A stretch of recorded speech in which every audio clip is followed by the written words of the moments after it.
விருதுநகரில் கடையில் இறைச்சி சமைத்துக் கொண்டிருக்கும் போது குக்கர் வெடித்து 2 ஊழியர்கள் காயமடைந்திருக்கிறார்கள். முழு விவரங்களோடு இணைகிறார் நமது செய்தியாளர் சாலமன். வணக்கம் சாலமன். தற்போது அந்த இருவரின் உடல்நிலையானது எவ்வாறாக இருக்கிறது? முழு விவரங்கள்.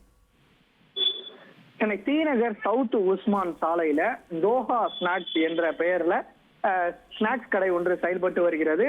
இந்த கடையில 5க்கும் மேற்பட்ட ஊழியர்கள் பணியாற்றி வரக்கூடிய நிலையில நேற்று பண்டிகை என்பதால விடுமுறை அளிக்கப்பட்டிருப்பதாக தெரிய வருகிறது.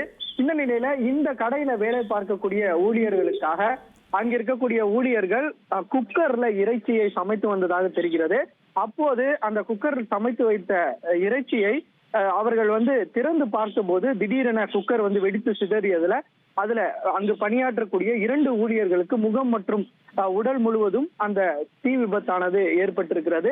இதுல முபாரக் மற்றும் அப்சல் ஆகிய 2 ஊழியர்கள் காயமடைந்திருக்கிறார்கள். உடனடியாக சிகிச்சைக்காக அருகில் இருக்கக்கூடிய KMC மருத்துவமனையில அவர்கள் சிகிச்சை பெற்று தற்போது நல்ல நிலையில இருப்பதாக மருத்துவர்கள் தரப்புல ஒரு தகவல் தெரிவிக்கப்பட்டுள்ளது. இந்த சம்பவம் தொடர்பாக மாம்பலம் போலீசார் வழக்கு பதிவு செய்து எப்படி வெடித்து சிதறியது என்பது தொடர்பாக அந்த குக்கரை கைப்பற்றி தீவிர விசாரணை மேற்கொண்டு வருகின்றனர். விவரங்களுக்கு நன்றி சாலமன். செய்திகளை உடனுக்குடன் தெரிந்து கொள்ள உடனே சப்ஸ்கிரைப் பண்ணுங்க.